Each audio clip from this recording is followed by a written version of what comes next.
The chamber was silent except for the hum of the air systems. Velnara stood in the center of the room with her hands bound behind her back. The metal cuffs dug into her gray skin. But she did not move or complain. A Kreeth warrior did not show weakness, even in defeat. Around her sat the tribunal. 3 humans in dark blue uniforms watched her from their elevated seats. The one in the middle was a woman with silver hair pulled back tight. Her name was Admiral Lisa Grant, and her face showed no emotion as she looked down at Velnara. To the left sat another human, a younger man with sharp eyes. To the right was an older woman, who kept glancing at a datapad in front of her. Behind them, on screens that covered the walls, representatives from a dozen species watched the proceedings. This was not just a human trial. The entire galaxy wanted to see justice done. Velnara had expected this day would come. 6 months ago, the war had ended. The Kreeth Empire had surrendered to the human coalition after 3 years of bloody fighting. She had been captured during the final battle, pulled from the wreckage of her ship by human soldiers. They had treated her wounds and locked her in a cell. She had waited there for months, knowing what came next: death. It was the only honorable end for a defeated warrior. The door at the side of the chamber opened. A human officer walked in, tall and broad-shouldered. He wore the same dark blue uniform as the others, but his had more decorations on the chest. Medals, the humans called them, shiny pieces of metal that marked achievements in battle. Velnara recognized him immediately. Captain Marcus Sullivan. The man who had captured her. The man who had led the assault on her position and broken through her defenses. She had fought him directly, blade against blade in the corridors of her dying ship. He had been fast and skilled. When her weapon had been knocked from her hands, she had expected him to kill her. Instead, he had stunned her and dragged her to safety as the ship exploded around them. She still did not understand why. Sullivan walked to the witness stand and placed his hand on a scanner. His voice was calm and clear as he began to speak. 6 months ago, I led a boarding party onto the Kreeth warship Deshara. Our mission was to disable the vessel and capture the commanding officer. That officer was Commander Velnara. His eyes moved to her, and she met his gaze. She would not look away. She would not show fear. During the boarding action, we encountered heavy resistance. Commander Velnara fought with skill and determination. When we finally subdued her and searched the ship's records, we found evidence of multiple raids on human colonies.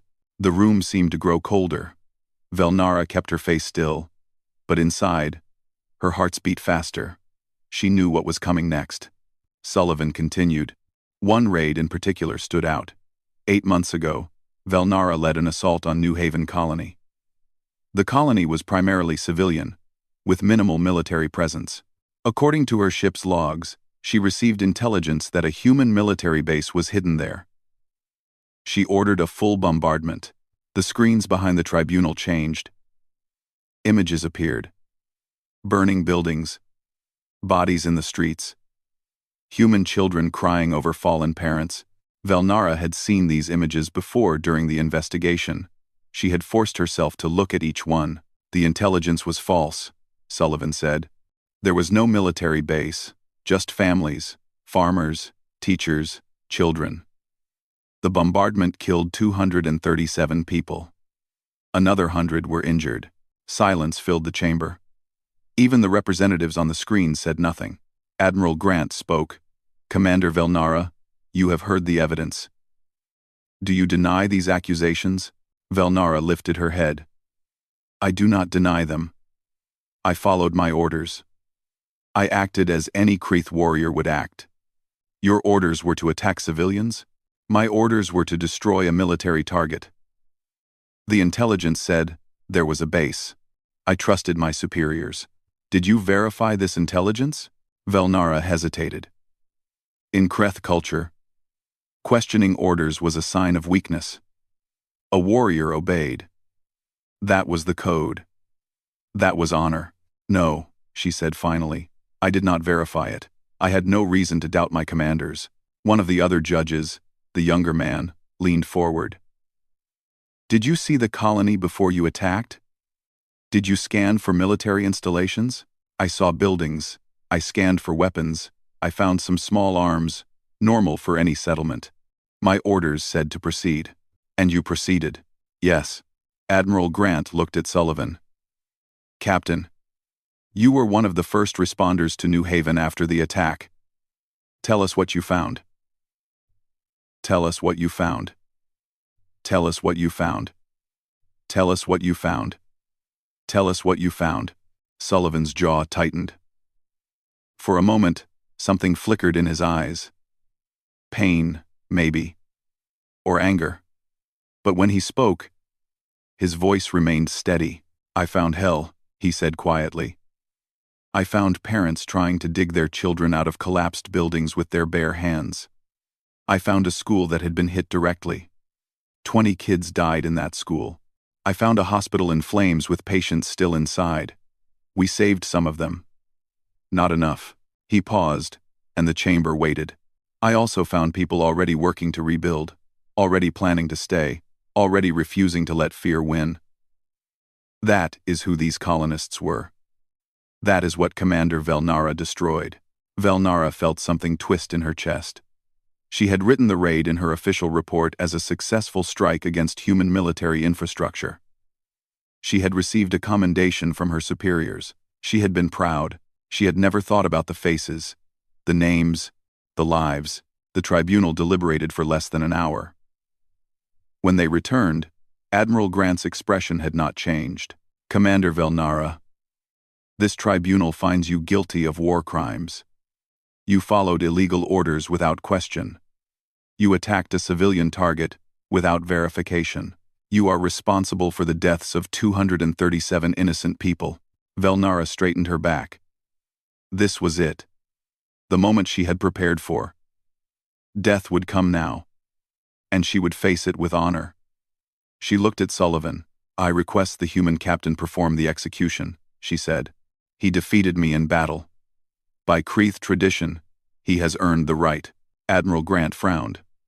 We are not discussing execution yet, Commander. Velnara blinked. Confusion broke through her careful control. I am guilty. I am defeated. Death is the only sentence for a warrior in my position. Perhaps in your culture, the Admiral said. But you are being sentenced under human law.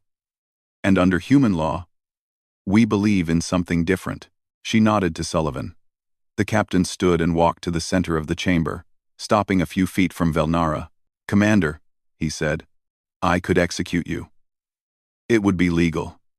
It would be just. By many standards. Some of the colonists want exactly that. They want you dead for what you did to their families. Velnara waited. She was ready.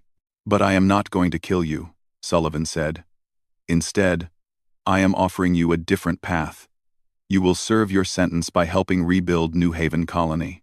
You will work alongside the people you hurt. You will see their faces every day.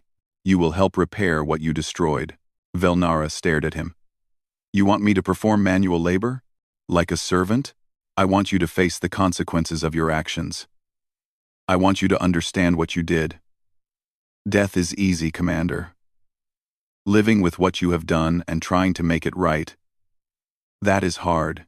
This is not honorable. No, Sullivan agreed. It is something better than honor. It is a chance to actually help the people you hurt. That is your sentence. 5 years of work at New Haven Colony. After that, you will be free to return to your people. He leaned closer, and his voice dropped lower. Or, he said, if you truly cannot accept this, I will grant your request. I will execute you right here. The choice is yours. Velnara's mind raced. Die with honor, or live with shame. Every instinct screamed at her to choose death. To refuse this insult. To maintain her dignity as a warrior, but something stopped her. Some small voice in the back of her mind that wanted to understand. That needed to know why this human would show mercy to an enemy. I accept the sentence, she heard herself say. Sullivan nodded. Then let us begin. The transport ship was small and cold. Velnara sat in the passenger section with her hands still bound. 2 human soldiers sat across from her, their weapons ready but not aimed. They watched her carefully, but said nothing. She preferred it that way. Through the window, she could see stars streaking past as they traveled through faster-than-light space. Somewhere ahead was New Haven Colony. The place she had destroyed, the place that would now be her prison. Captain Sullivan sat near the front of the ship, speaking quietly with another officer. Lieutenant Kevin Torres, according to the name on his uniform. Torres kept glancing back at Velnara with obvious distrust. She did not blame him. If their positions were reversed, she would feel the same. "This is a mistake," Torres said, loud enough for Velnara to hear. "The colonists will riot when they see her. Some of them lost everything." "They know she is coming," Sullivan replied. "I spoke with the Colony Council. They voted to accept the tribunal's decision." "Voted to accept it, or actually want it?" "There is a difference, sir," Sullivan sighed. "I know it will be difficult. But this is about more than punishment. This is about showing that we are better than our enemies, that we do not become them." Torres shook his head. "Some of those colonists want blood. You know that." "Yes. And some want justice. Real justice. The kind that might actually prevent the next war."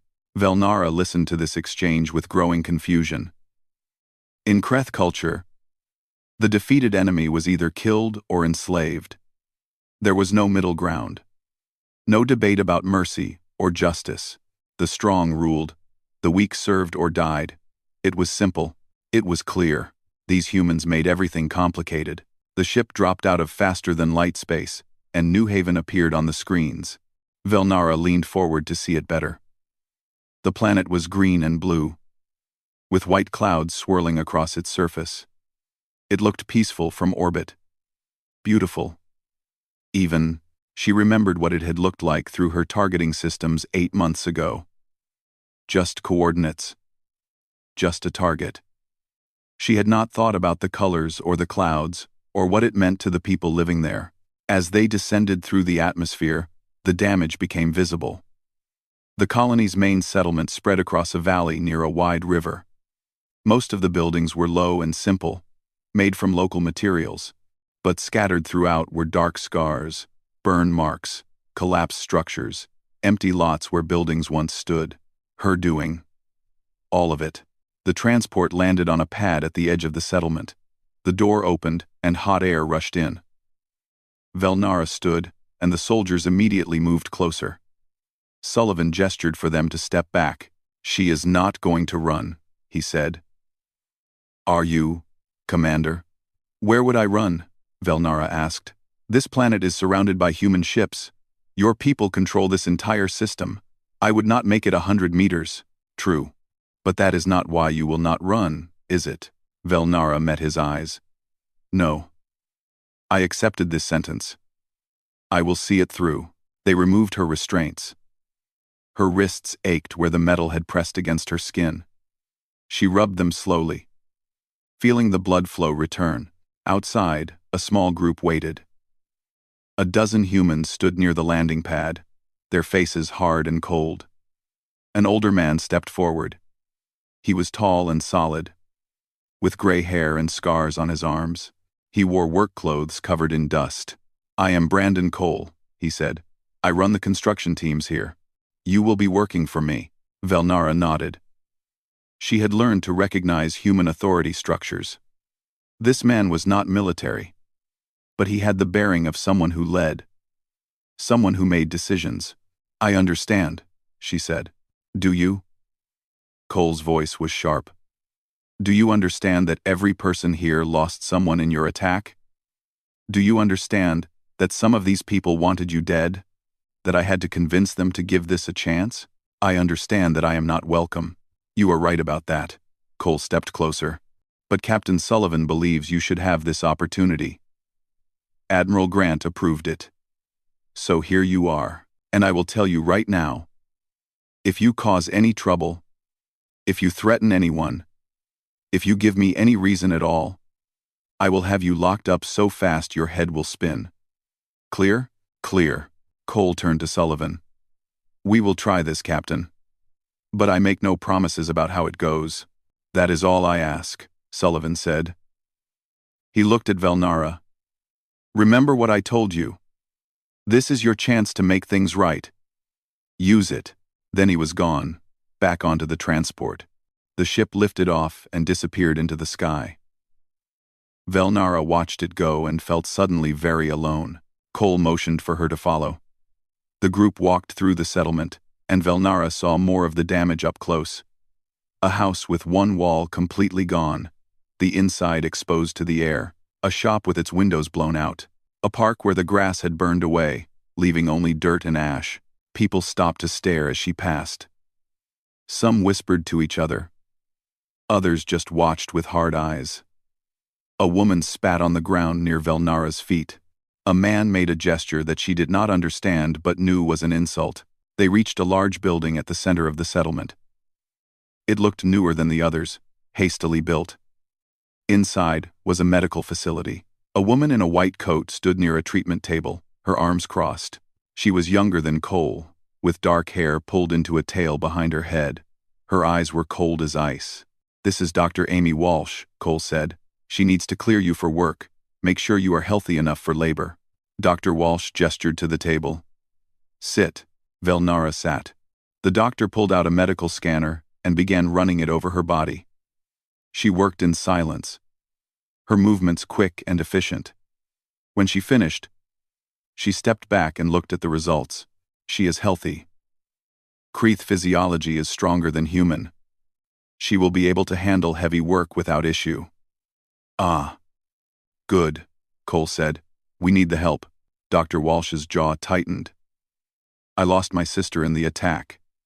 And my nephew. He was 7 years old." The room went silent. Velnara forced herself to look at the doctor. To not look away. "I am sorry," she said. "Are you, doctor?" Walsh's voice was quiet but sharp as a blade. "Or are you just sorry you got caught?" Velnara had no answer for that. The doctor was right to question her. Velnara herself did not know what she truly felt. Shame? Guilt? Or just the discomfort of facing consequences? "I do not know," she admitted finally. "I do not know what I feel. I only know that I did this. And now, I am here." Dr. Walsh stared at her for a long moment. Then she turned to Cole. "She is cleared for work. Do what you want with her." Cole led Velnara out of the medical building and across the settlement to a construction site. Several humans were working there, rebuilding a house that had been destroyed. They stopped when they saw Velnara. "This is our new worker," Cole announced. "She will be helping with reconstruction. I know how you all feel about this. I feel the same way. But this is what the tribunal decided. So we are going to make it work." One of the workers, a young woman, shook her head. "You want us to work next to the alien who killed our people?" "I want us to rebuild this colony," Cole said firmly. "And we need every pair of hands we can get, including hers." He handed Velnara a tool. It was heavy and made of metal. A hammer, she thought humans called it. Used for driving nails into wood. "You see those boards?" Cole pointed to a pile of wooden planks. "You are going to help frame that wall. Watch what the others do, and follow their lead. Think you can handle that?" Velnara looked at the hammer in her hand. She had commanded warships. She had led soldiers into battle. She had made decisions that affected thousands of lives. And now she was being asked to pound nails into wood like a common laborer. Every part of her wanted to refuse. To throw down the hammer and demand they execute her instead. This was beneath her. This was insulting. But she thought of Sullivan's words. "Death is easy. Living with what you have done and trying to make it right. That is hard." "I can handle it," she said. The work was harder than she expected. Her Kreeth body was strong, but she was not used to this kind of labor. Her muscles ached. Her hands grew sore. The sun beat down on her, hotter than she was used to. Sweat dripped into her eyes. The human workers did not speak to her. They showed her what to do through gestures and demonstrations. But no one offered conversation.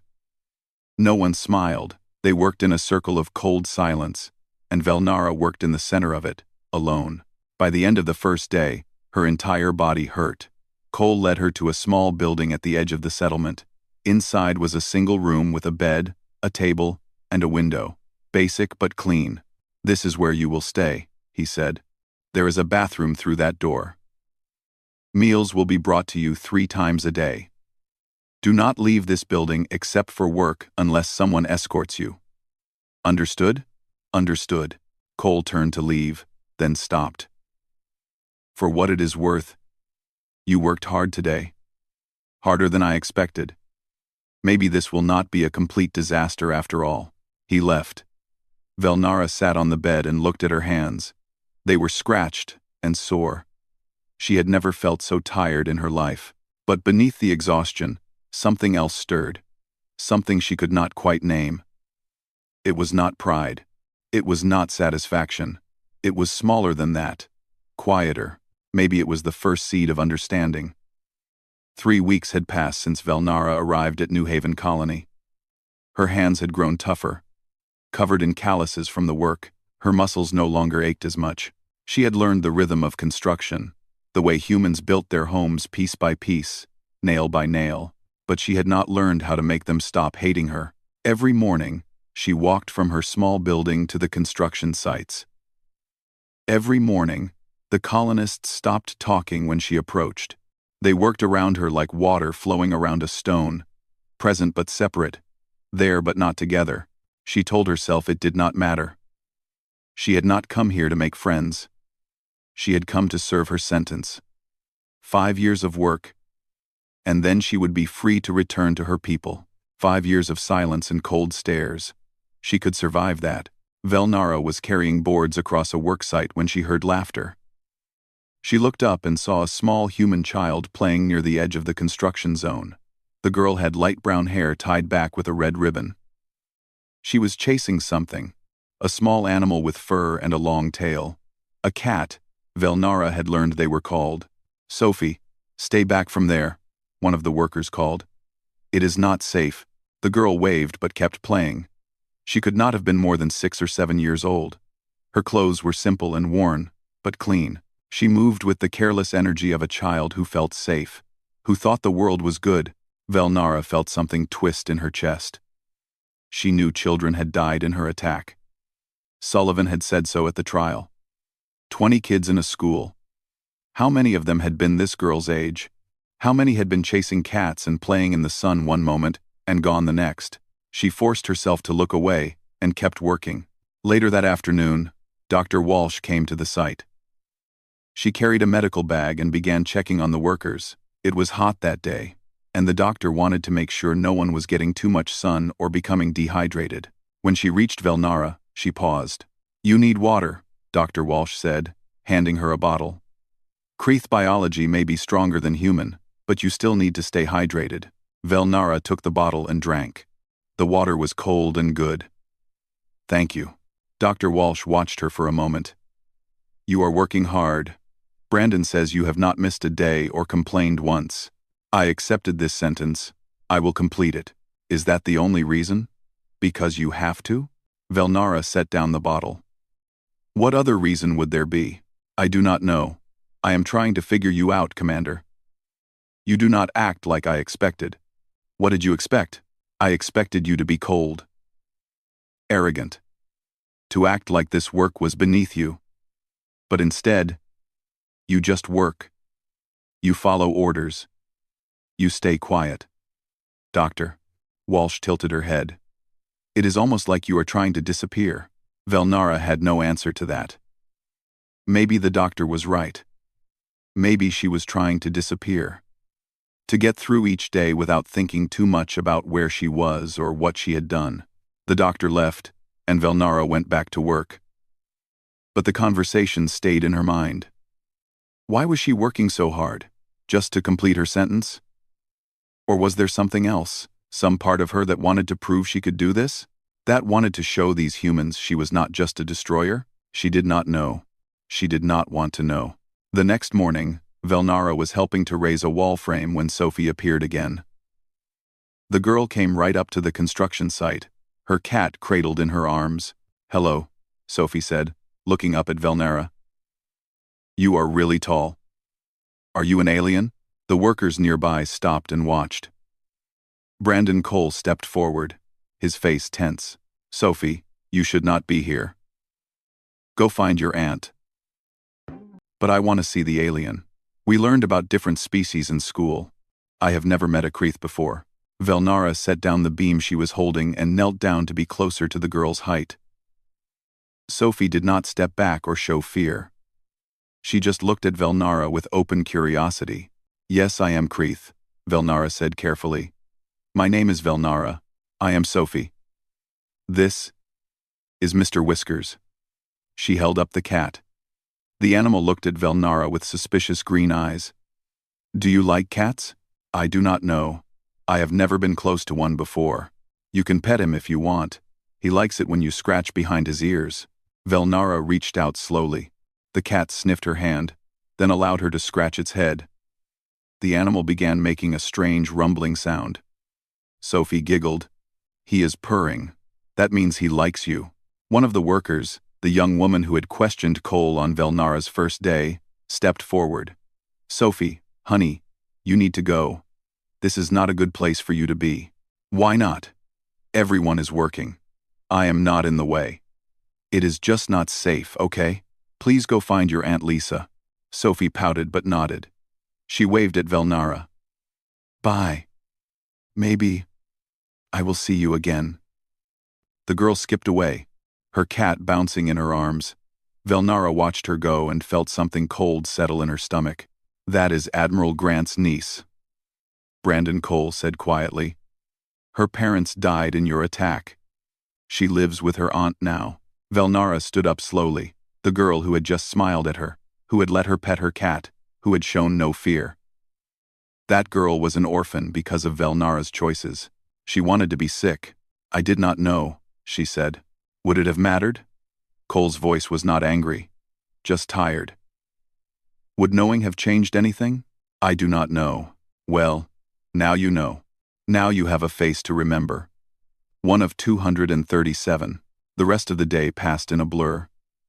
Velnara worked mechanically, her mind elsewhere. She kept seeing Sophie's smile, kept hearing her laugh. That little girl should have parents. She should have a mother and father to go home to. Instead, she had an aunt. An aunt who was probably working day and night because she had lost family and had to take care of a child alone now. Because Velnara had not questioned her orders. Because she had trusted intelligence reports without verification. Because she had been a good soldier and a terrible person. The next day, Velnara was working on a building near the center of the settlement. It was going to be a new school, replacing the one that had been destroyed. The framework was nearly complete, and they were beginning to add the roof supports. Velnara was on a platform about 3 meters off the ground, helping to secure a large beam. Brandon Cole worked beside her, along with 2 other humans. The beam was heavy, even for Velnara's strength. They had to position it exactly right before bolting it into place. Little to the left, Cole said. Careful now. They shifted the beam. Velnara heard a crack. She looked down and saw that one of the platform supports had splintered. The wood was old, repurposed from salvaged materials. It could not hold the weight. Get back! She shouted, but it was too late. The platform tilted. Cole stumbled and fell. One of the other workers grabbed for a support beam and missed. They both dropped toward the ground. Velnara heard screaming from below. Dr. Walsh had been walking past. She was directly beneath them. Velnara did not think. She jumped. Her Kreeth body was heavier than human, and she fell faster. She hit the ground hard, rolled, and came up next to Dr. Walsh. The doctor was frozen, staring up at the falling men. Velnara grabbed her and threw her clear. A second later, Brandon Cole crashed into the spot where the doctor had been standing. He hit the ground with a terrible sound. The other worker landed a meter away, crying out in pain. Velnara scrambled to her feet. Her leg hurt where she had landed wrong, but she ignored it. She ran to Cole. He was conscious but clearly in pain. His leg was bent at a wrong angle. Do not move, Velnara said. Your leg is broken. Dr. Walsh appeared beside her, her medical bag already open. She was shaking but focused. "Help me stabilize him. We need to keep that leg still until we can get him to the medical center." Velnara followed the doctor's instructions. Together, they secured Cole's leg with a temporary splint. Other workers ran over to help. They carefully lifted Cole and carried him toward the medical building. The other injured worker could walk with assistance, though he was limping badly. Only when they were gone did Velnara notice she was bleeding. A piece of the broken platform had cut her arm. It was not deep, but it was long. Dark blood dripped onto the ground. Dr. Walsh saw it. "You are hurt. Come with me. I will treat that after I deal with Brandon and the others." "It is nothing. It is something. And you probably saved my life, so you will let me treat it." "That is an order." At the medical center, Velnara sat on a treatment table, while Dr. Walsh worked on Cole in the next room.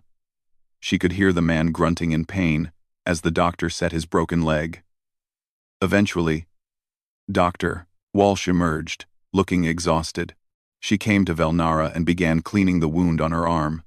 Her hands were steady now, all trace of shaking gone. "You moved fast," Dr. Walsh said quietly. "I did not even see you jump. 1 second I was about to be crushed.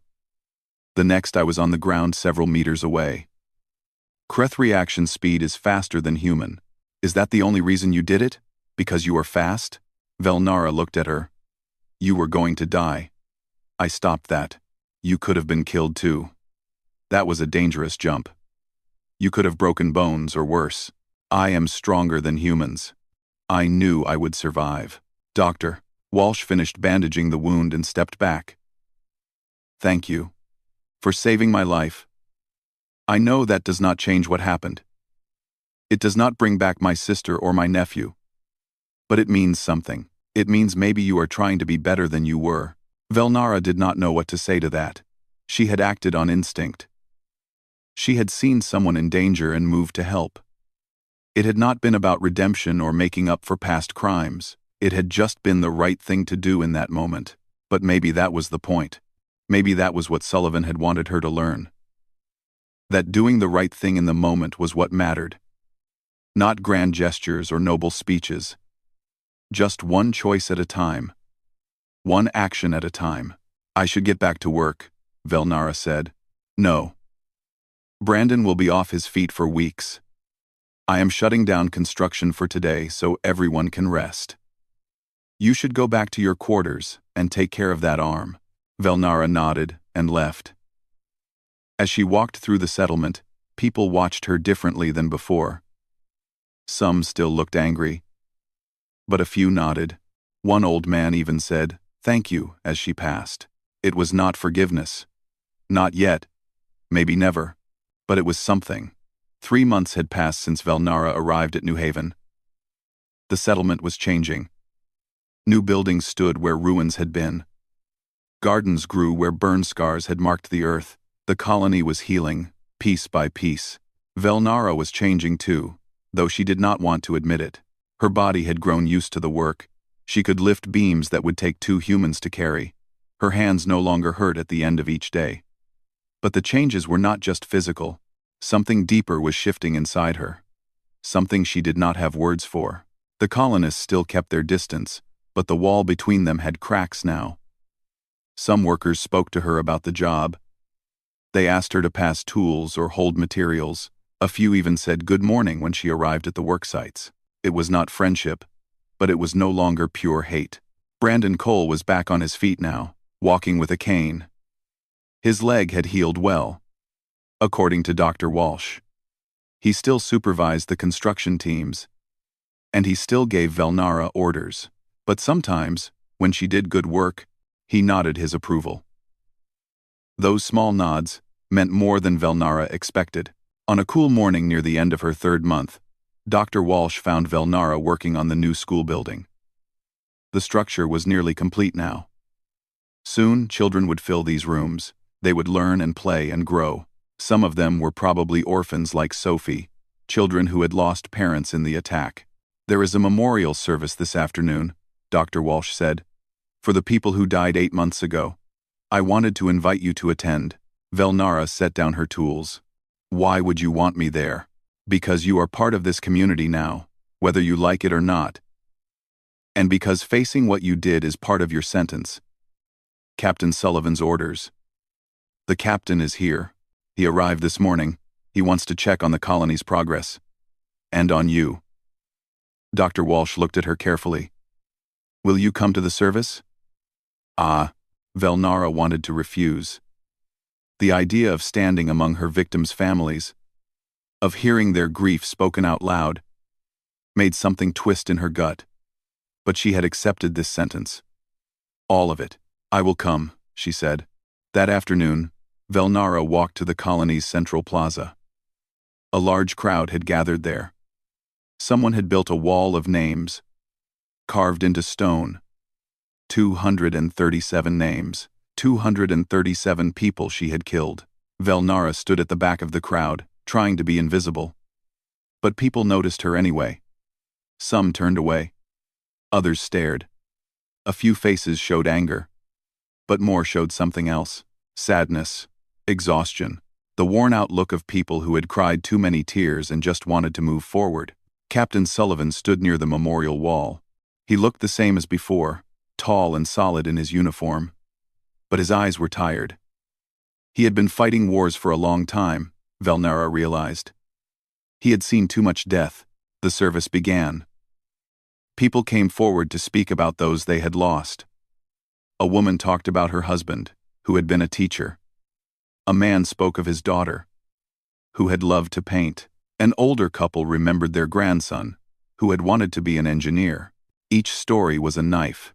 Each name was a weight. Velnara stood and listened to all of it.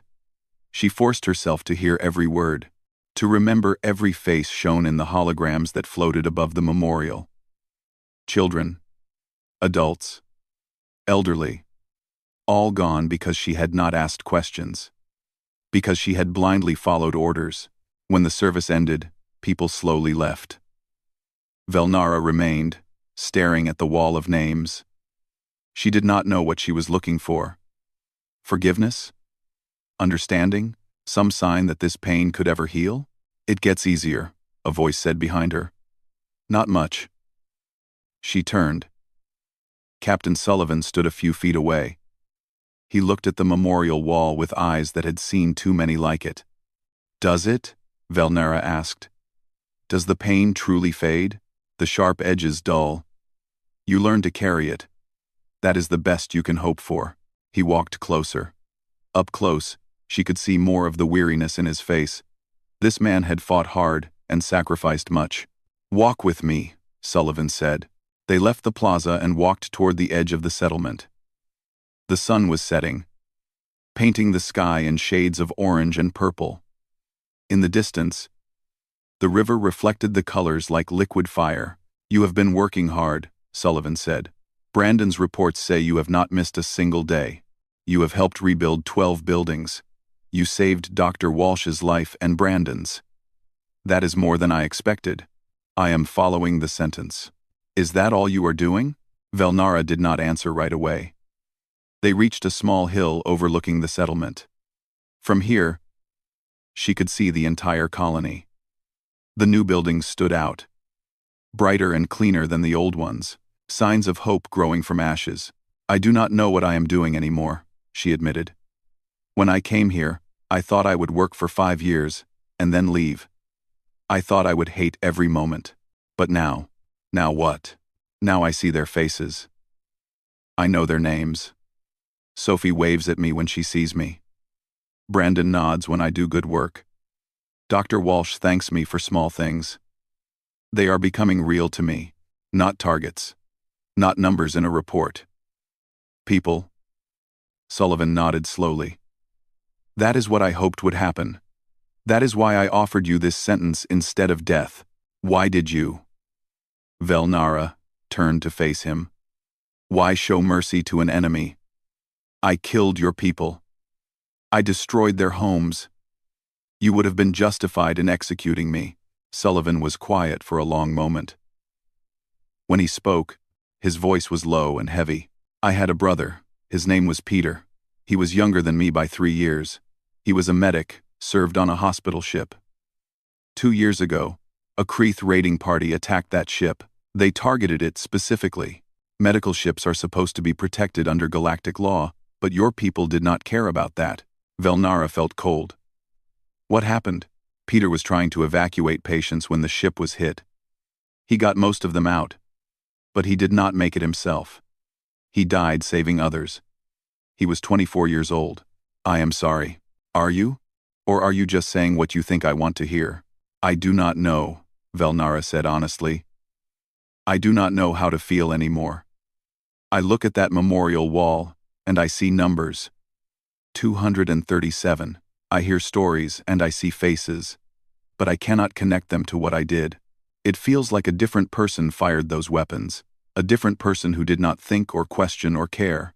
That is because it was a different person, Sullivan said. You have changed. Working here, living among the people you hurt, has changed you. That is the point. Death would have been easy for you. You would have died believing you were a good soldier following orders. But living here, facing what you did, that forces you to grow, to become better. My people would say I have become weak, that I have dishonored myself. What do you say? Velnara looked out at the settlement. At the lights beginning to glow in windows, as families gathered for evening meals. At the new school where children would learn tomorrow. At the plaza, where people had cried and remembered and somehow found the strength to keep going. I say I am learning what honor truly means. And it is not what I thought it was.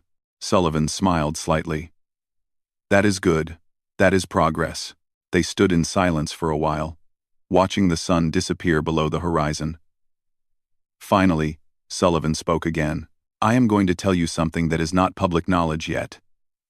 You deserve to know because it may affect you. What is it? The Kreeth Empire is breaking apart.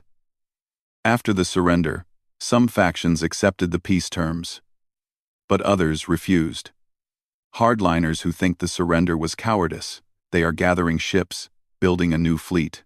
And they have declared that any Kreeth who cooperates with humans is a traitor. Velnara's hearts beat faster. They will come here. For me, we do not know that for certain, but it is possible. You are visible. You are working with humans. You represent everything they hate about the peace. So yes, they might come. Then I should leave. I should go somewhere else. I do not want to bring danger to this colony. No, Sullivan said firmly. You will stay. You will finish your sentence. If they come, we will deal with them. But you will not run. Why not? Why risk these people for me? Because that is what we do. We protect people. Even people like you, who hurt us. That is what makes us different from your old commanders. That is what makes us better. He put a hand on her shoulder. It was a strange gesture. Friendly, but also serious. A human way of showing support. You asked me why I showed you mercy. This is why. Because I believe people can change. I believe that someone who has done terrible things can still choose to do better. My brother believed that too. He died trying to save people who had been his enemies just days before. He saw them as patients, not as threats. That is what I am trying to honor. His belief that we can be better than our worst moments. Velnara felt something break inside her. Not a violent breaking, but something gentler. Like ice melting after a long winter. I do not deserve this mercy, she whispered. Maybe not. But you are getting it anyway. What you do with it, that is up to you.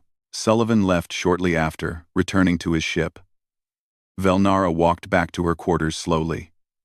The night was cool and clear, full of stars. Somewhere up there, beyond those stars, her people were gathering. Old warriors who believed in the old ways. They would see her as a traitor.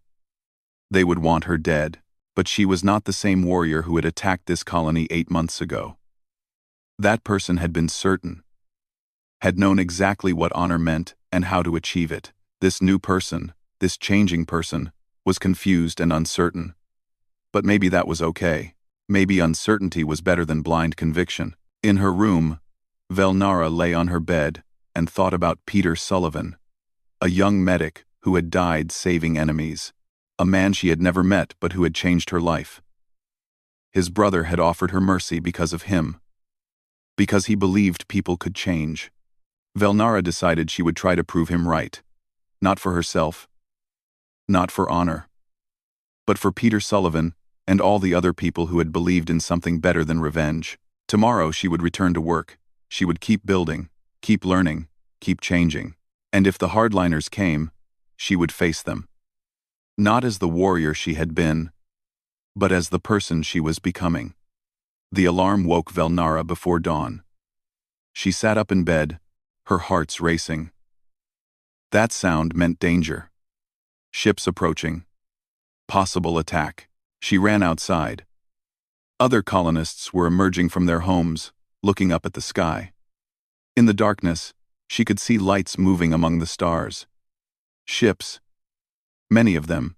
Brandon Cole appeared, moving as fast as his healing leg would allow. Everyone to the shelters. This is not a drill. What is happening? Someone asked. Ships in orbit. Unknown class. They just appeared out of faster-than-light space. Could be raiders. Could be worse. We are not taking chances. Velnara's blood went cold. She knew what ships those were. She recognized the patterns of their lights, the way they moved in formation. Kreth warships. The hardliners Sullivan had warned her about. They had come for her. Dr. Walsh appeared at her side. You need to get to a shelter like everyone else. No, this is because of me. I need to know what is happening. They ran to the colony's command center, a small building with communication equipment. Inside, several humans were gathered around screens, showing the ships in orbit. Admiral Lisa Grant's face appeared on the main screen, transmitted from a human ship somewhere nearby. This is Admiral Grant to New Haven Colony. We have identified the vessels. They are Kreth warships, hardliner faction. They are demanding we turn over Commander Velnara, or they will attack the colony. The room went silent. Everyone looked at Velnara. She felt their stares like physical weight. Brandon Cole spoke first. What are our options, Admiral? We can refuse and defend the colony. We have 3 human ships in system. Not enough to guarantee victory, but enough to fight. Or we can negotiate. You mean give them Velnara? That is what they are demanding. Yes. Velnara stepped forward. I will go. I will not let this colony be destroyed because of me. No, Dr. Walsh said immediately.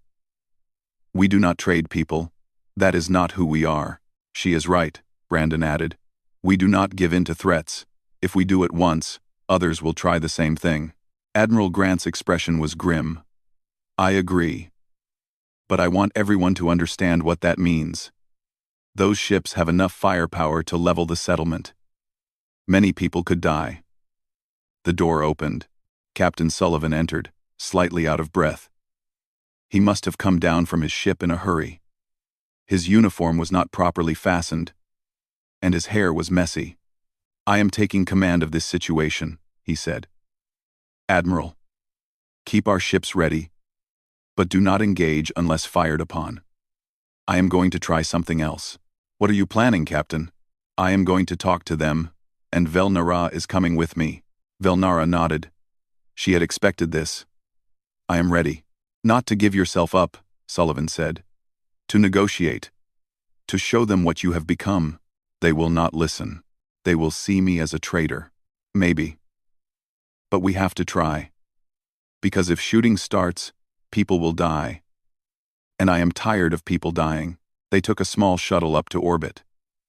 Velnara sat beside Sullivan as the colony grew smaller below them. She could see the entire settlement from up here. All those buildings she had helped rebuild, all those people she had come to know. I am afraid, she admitted quietly. Good. Fear means you understand what is at stake. That is different from the warrior who attacked this colony. She was not afraid because she did not care. What if I cannot convince them? Then we fight. But at least we tried. The shuttle approached the Kreth fleet. 6 warships, all painted in the dark colors of the old military. Velnara recognized the flagship. The Korthan, a heavy cruiser. She knew who commanded it too. General Kreshtar, her old mentor, the warrior who had trained her, the one who had taught her that emotion was weakness and mercy was failure. They were allowed to dock. Velnara and Sullivan walked through the familiar corridors of a Kreth warship. The walls were gray and cold. The air smelled of metal and oil. This had been her home once. Now, it felt alien and wrong. They reached the command deck. General Kreshtar stood at the center, surrounded by officers. He was tall even for a Kreth, with scars covering his arms and face. His eyes were hard as stone. "Commander Velnara," he said, "you look different, softer. Working with humans has made you weak." Velnara stood straight. "I look different because I have changed. I have learned things you never taught me. Learned to betray your people. Learned to serve your enemies like a slave. Learned that strength is not the same as cruelty. That honor is not the same as blind obedience." Kreshtar laughed, a harsh sound. "You speak like them now, using their soft words, their weak philosophy. You have forgotten what it means to be Kreth. No. I have remembered what it means to be a person. To see the faces of those I hurt. To understand that following orders without question is not honor. It is cowardice." The general's face darkened. "Careful, Commander. You stand on my ship, surrounded by my warriors. You have no power here." Sullivan stepped forward. "She has more power than you think, General. She has the power of choice. Something your culture tries to take away. And you are the human who did this to her. Captain Sullivan, yes? I have read about you. Decorated war hero. Soft-hearted fool who believes enemies can be friends. I believe people can change. Velnara is proof of that. She is proof of nothing except human corruption. She was a great warrior. Now she is a construction worker. A servant. You have destroyed her." "He has saved me," Velnara said. "I was destroying myself with every order I followed. Every attack I made without thinking. Every life I ended without caring. I was becoming a monster. And I did not even know it." Kreshtar moved closer. "You attack civilians. You bombardment colony with families. That was your crime, yes? And now you feel guilty? Good. You should feel guilty. You failed as a warrior. You let emotion cloud your judgment. That is why you were defeated." "No. I was defeated because I never questioned. Because I believed everything my superiors told me. Because I thought being a good soldier meant not thinking for myself. You taught me that. You taught me to ignore my doubts. And because of that teaching, I killed innocent people." "Innocent? There are no innocents in war. Only the strong and the weak. We were the strong. Humans were the weak. We should have won. We lost because we were wrong," Velnara said. "We lost because we thought strength was everything.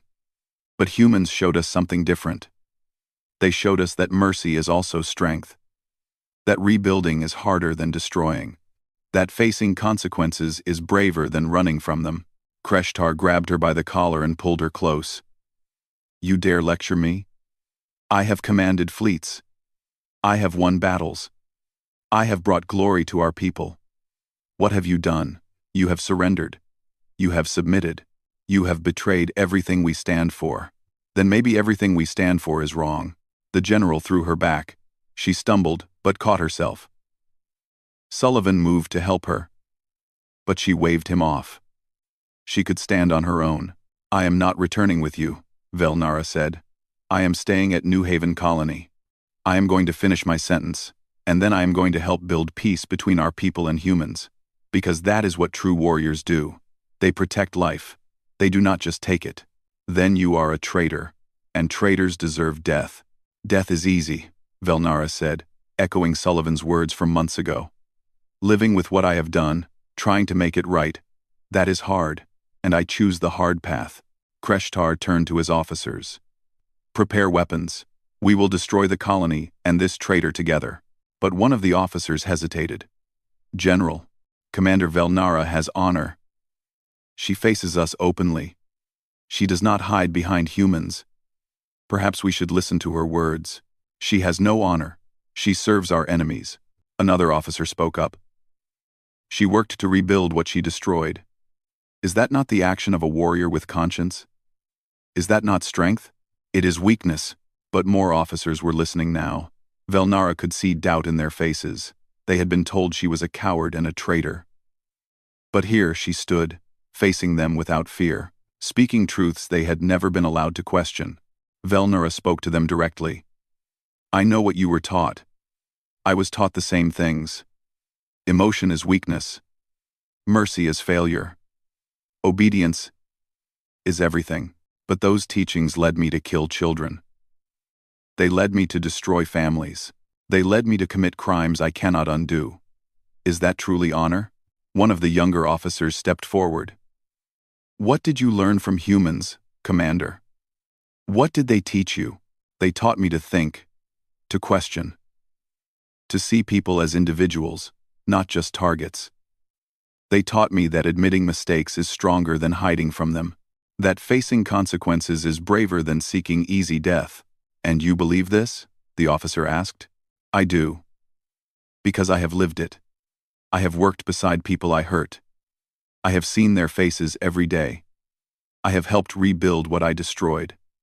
It has been the hardest thing I have ever done, harder than any battle, but it has made me understand what true honor means. Kreshtar raised his weapon. Enough of this. She has poisoned your minds with human lies. We end this now. But the officers did not move to support him. Instead, they looked at each other. Silent questions passed between them. Finally, the first officer who had spoken stepped between Velnara and the general. No, General, we will not fire on the colony. We will not kill Commander Velnara. She has shown more courage than any of us by facing what she did and trying to make amends. You dare defy me? I dare question orders that are wrong. Just as Commander Velnara learned to do. Just as we all should learn to do. Trumley. Other officers moved to stand with him. Not all of them. Some remained loyal to Kreshtar, but enough to make a difference.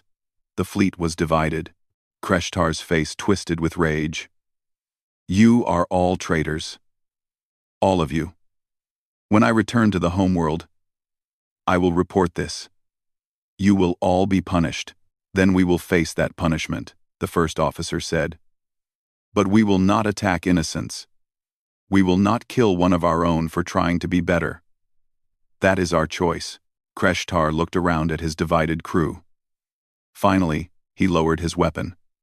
This is not over. Our people will hear of this betrayal. The hardliners will return. Let them come, Velnara said. And I will tell them the same thing I told you. That real strength is not in the power to destroy. It is in the courage to build, to heal, to change. The general left the command deck. Some officers followed him, others remained. The fleet began to disperse. Some ships followed Kreshtar back toward Kreth space. Others requested permission to speak with the human admiral. To discuss peace, to ask questions about this new way of thinking. Back on the shuttle, Sullivan smiled. You did well. You gave them something to think about. Some of them still want war. Yes. But others are questioning now. That is how change starts. One person at a time. One doubt at a time. One choice at a time. They returned to New Haven. The colonists had gathered in the plaza, watching the sky. When Velnara emerged from the shuttle, they were silent. She walked toward them, uncertain of what to expect. Dr. Walsh stepped forward first. She did not smile, but her eyes were softer than before. You could have gone with them. You could have avoided all of this. No.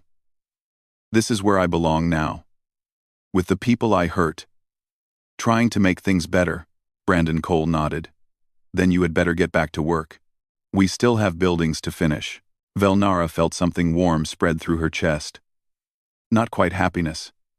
Not quite peace. But something close. Acceptance. Maybe. Or the beginning of it. Over the next months, more Kreth came to New Haven. Some were officers from the fleet who had broken with Kreshtar.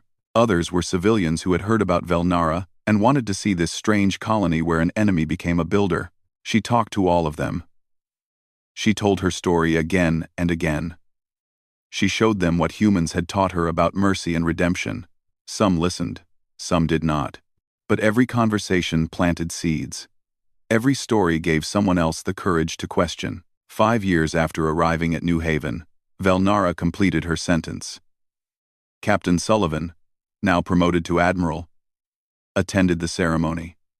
So did Dr. Walsh and Brandon Cole and little Sophie, who was not so little anymore. "You are free to go," Admiral Sullivan said. "Your sentence is complete." "What will you do now?" Velnara looked at the colony, at the buildings she had helped build, at the people she had learned to care about, at the memorial wall with its 237 names that she would carry with her forever. "I would like to stay," she said. "If the colonists will have me. Not as a prisoner. As a member of this community. And I would like to help other Kreth who want to learn what I learned, to be a bridge between our peoples." Dr. Walsh stepped forward. "I vote yes. She has earned her place here." "Agreed," Brandon said. Others nodded. Even some who had lost family in the attack. Even some who had never fully forgiven. They nodded because they recognized truth when they saw it. Because they understood that change was real. Velnara remained at New Haven. She built a school where young Kreth came to learn about human culture and values. She taught them what she had learned about mercy and choice, and the hard work of making amends. She became a voice for peace in a galaxy still learning how to trust. And every day, she passed the memorial wall. Every day, she read some of the names. She would never forget what she had done. She would carry that weight forever. But she would also carry the gift Sullivan had given her. The gift of mercy. The chance to be more than her worst moment. The opportunity to choose, again and again, to be better. That was her true sentence. Not 5 years of labor, but a lifetime of choices. And she would spend that lifetime trying to honor the faith that had been placed in her by a human captain who believed people could change. She had expected execution. Instead, she had received mercy. And mercy had given her something death never could have. A reason to live. A purpose. A future worth building.